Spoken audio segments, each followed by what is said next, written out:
Good morning students. आज का आपका विषय है प्राचीन भारत में कृषि व्यवस्था और यह विषय है स्नातकोत्तर उत्तरार्ध के विद्यार्थियों के लिए जो कि इतिहास के विद्यार्थी हैं जिनके पास पेपर 8th A है। भूमि व्यवस्था के संदर्भ में इससे पहले आपको बताया गया था कि किस तरह से भूमि को विभिन्न भागों में बांटा जाता था। तो मतलब एक तरह से एक संक्षिप्त अध्ययन आपको भूमि व्यवस्था के बारे में इससे पहले कराया गया था। इस टॉपिक के अंतर्गत अब आपको बताया जाएगा कि भारत में कृषि का विकास किस प्रकार से हुआ और कृषि से संबंधित विभिन्न व्यवस्थाएं क्या थी। इस संदर्भ में भू राजस्व व्यवस्था के बारे में आपको अगले टॉपिक में बताया जाएगा। यदि हम बात करें तो कृषि यानी कि भूमि पर किसी भी वस्तु का उत्पादन किसी भी वस्तु से यहाँ तात्पर्य है, चाहे वो अनाज का उत्पादन हो या अन्य किसी चीज़ का उत्पादन हो। आप लोगों को ज्ञात होगा कि प्रारंभ में जो मनुष्य था वो पूरी तरह प्रकृतिजीवी था। जो उसे उपलब्ध हो गया वो उसने कंदमूल फल खा लिए और अपना पेट भर लिया, लेकिन इसके लिए उसे कंदमूल फलों को खोजने के लिए भटकना पड़ता था, घूमना पड़ता था। एक स्थान से दूसरे स्थान तक पलायन की जो प्रवृत्ति थी वो उसके अंतर्गत विद्यमान थी। लेकिन धीरे धीरे यानी कि उत्तर पाषाण काल में हम यह देखते हैं कि मानव ने कृषि करना शुरू कर दिया।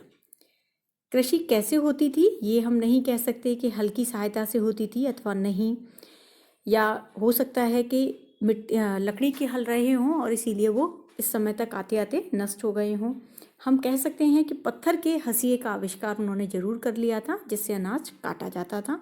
अनाज पीसने के लिए 2 विशाल पत्थरों को चक्की के रूप में प्रयोग करते थे और इस समय मनुष्य ने जो उत्पादित किया वो था गेहूं, जौ, बाजरा, शाक यानी कि सब्जियां, फल और कपास इत्यादि। कृषि का प्रादुर्भाव पूरे विश्व में यदि हम देखें तो जिस समय उत्तर पाषाण काल चल रहा था उसी समय में कृषि का प्रारंभ हुआ। किस देश में शुरू हुआ ये हम नहीं कह सकते, हालांकि पेरी महोदय ने कहा है कि यह मिस्र की देन है। कुछ लोग फिलिस्तीन को कहते हैं कि फिलिस्तीन में सबसे पहले कृषि हुई और कुछ लोग कहते हैं कि अफगानिस्तान और उत्तर पश्चिम चीन में सबसे पहले खेती हुई। इसका कारण है पाकिस्तान के मेहरगढ़ नामक स्थान से आज से लगभग 9000 वर्ष पूर्व के गेहूं की खेती के उत्पादन के अवशेष प्राप्त हुए।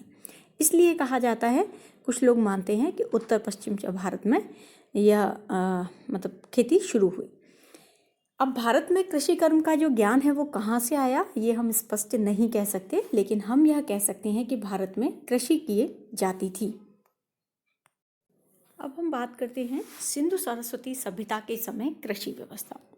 आपको ज्ञात होगा कि सिंधु सरस्वती सभ्यता जो है वो भारत की प्रथम नगरीय सभ्यता कही जाती है, जब हमें यह पता चलता है कि लोगों ने विभिन्न प्रकार के उद्योगों की स्थापना की थी और उनके आधार पर उन्होंने अपना जीवन व्यतीत किया था।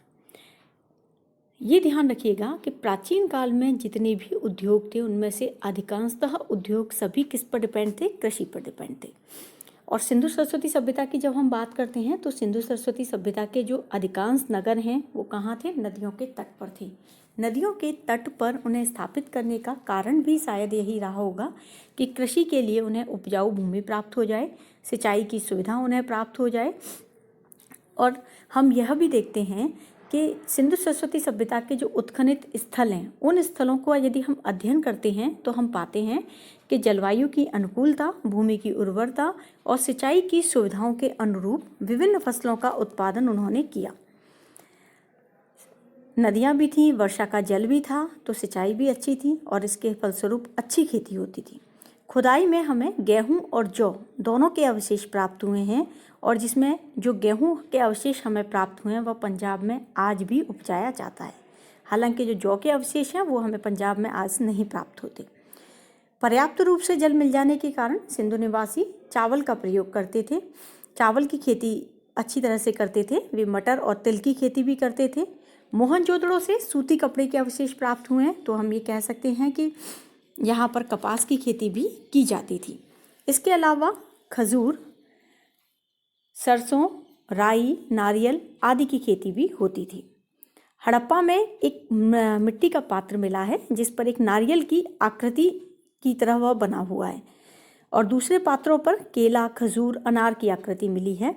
तो ये हम कह सकते हैं कि इन आकृतियों से वे लोग तभी परिचित होंगे जब इन फलों से परिचित होंगे, तो स्वाभाविक है इनकी खेती भी की जाती थी। इसी प्रकार एक आभूषण है, उसकी आकृति नींबू की तरह है, तो संभव है कि खट्टे मीठे फल भी ये लोग उपजाते थे। अनाज को पीसने के लिए चक्कियों और कूटने के लिए ओखलियों का प्रयोग किया जाता था। इसका कारण है कि खुदाई में हमें बहुत बड़े बड़े घड़े मिले हैं जिनमें उन्हें अनाज को इकट्ठा किया जाता होगा। इनके कुछ घड़े अपनी चिकनी पॉलिश के लिए प्रसिद्ध हैं और इनकी जो पेंदी है वो समतल नहीं है, तो ये माना जाता है कि न या तो गड्ढेदार तिपाई पर या चबूतरों के ऊपर ही रखा जाता होगा। कुछ छोटे छोटे घड़ों के गले में छेद हैं। ये माना जाता है कि इन्हें किसी रस्सी इत्यादि की सहायता से घर की दीवारों पर या छतों पर लटका दिया जाता होगा। अनाज इत्यादि ढोने के लिए बैलगाड़ियों का प्रयोग किया जाता था। कभी ये गाड़ियाँ 2 पहियों की और कभी 4 पहियों की होती थी। इनकी आकृति के खिलौने हमें हड़प्पा, चन्हूदड़ो आदि स्थानों पर प्राप्त होते हैं। छोटे छोटे बटखरे हमें प्राप्त हुए हैं जिसकी सहायता से अनाज को तोला जाता था। अब यदि हम बात करें कि कृषि की कौन कौन सी टेक्निक वो लोग जानते थे, कृषि की जो सामान्यतः टेक्निक होती हैं वो होती हैं जुताई, मड़ाई, बुवाई, सिंचाई, कटाई आदि। कालीबंगा की प्राक हड़प्पा सभ्यता के से हमें एक जुते हुए खेत के अवशेष प्राप्त हुए हैं और उस जुते हुए खेत पर हरैया बनी हुई हैं जो एक दूसरे को काट रही हैं। एक तो हरैयाओं का निशान जो यह बताता है कि खेतों को हल की सहायता से जोता जाता था। लकड़ी के हल होने के कारण संभवतः वह आज हमें प्राप्त नहीं हुए हैं, लेकिन हल के हमें अनेक मिट्टी के खिलौने प्राप्त होते हैं जिनसे हमें पता चल जाता है कि हल की सहायता से खेतों को जोता जाता था। उस खेत में एक साथ 2 हरैयों के निशान बताते हैं कि वो लोग एक साथ 2 फसलों का उत्पादन करते थे, यानी कि एक साथ वो 2 फसलें उगाते थे। अनाज पीसने की पत्थरों एवं ओखली आदि से हमें इसके पीसने इत्यादि का भी पता चल जाता है। इस तरह से हम कह सकते हैं कि सिंधु घाटी सभ्यता के समय में मानव ने कृषि करना सीख लिया था और कृषि के लिए उसने उत्तम कार्यों का प्रयोग किया है। अब हम बात करते हैं ऋग्वैदिक काल की कृषि की। कि ऋग्वैदिक काल ये माना जाता है कि सिंधु सरस्वती सभ्यता जो थी वो उदित हुई और उदित होने के बाद, स्थापित होने के बाद बिल्कुल समाप्त हो गई और उसके बाद भारत में एक बार फिर से ग्रामीण जीवन अवस्था शुरू हुई। जब हम ग्रामीण जीवन अवस्था की बात करते हैं तो भारत की पहली संस्कृति जिसके बारे में हमें ऋग्वेद से पता चलता है वो है ऋग्वेद काल। 1500 ईसा पूर्व से 1000 ईसा पूर्व इसका समय माना जाता है। ऋग्वैदिक काल की यदि हम बात करें तो इस काल में आर्य जो थे वो खेती करना जानते थे। उन्होंने ऋग्वेद में हमें कृष, सस्य, यव ऐसे शब्द प्राप्त होते हैं जिनसे ये पता चल जाता है कि वे कृषि कर्म में उन्नति प्राप्त कर चुके थे। ऋग्वेद में कृष धातु अनेक बार प्रयुक्त हुई है। इससे कृषि कर्म की लोकप्रियता का पता चलता है। ऋग्वेद में उत्पन्न किए जाने वाले अन्नों में यव यानी कि जौ और धान का या अथवा धान्य का उल्लेख प्राप्त होता है। यव का मतलब हो गया जौ, तो धान का मतलब माना जाता है चावल। लेकिन अभी भी कई लोग ये कहते हैं कि ऋग्वैदिक कालीन लोग चावल की खेती करना नहीं जानते थे और धान का यहाँ तात्पर्य कुछ और हो सकता है, क्योंकि पंजाब और सिंधु प्रदेश की जलवायु धान की खेती के लिए उपयुक्त नहीं थी। इसलिए यहाँ धान्य से तात्पर्य अन्न से तात्पर्य लगाया जाता है कि यह अन्न रहा होगा। ऋग्वेद में हमें कृषि की महत्ता का भी पता चलता है, जिसमें ये उल्लेख किया गया है कि पासे खेलने के स्थान पर कृषि करनी चाहिए क्योंकि उससे जो धन प्राप्त होगा उससे गरीबी दूर होगी। कृषि योग्य भूमि को ऋग्वेद में उर्वरा या क्षेत्र कहा गया है।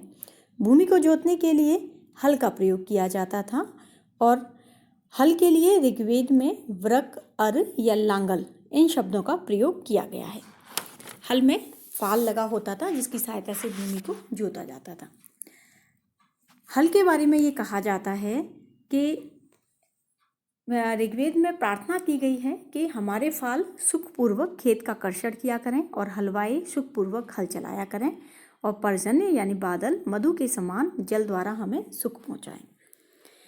साथ ही इसमें यह भी कहा गया है कि हल चलाने की जो शिक्षा है वो अश्वनी देवताओं ने प्रदान की थी।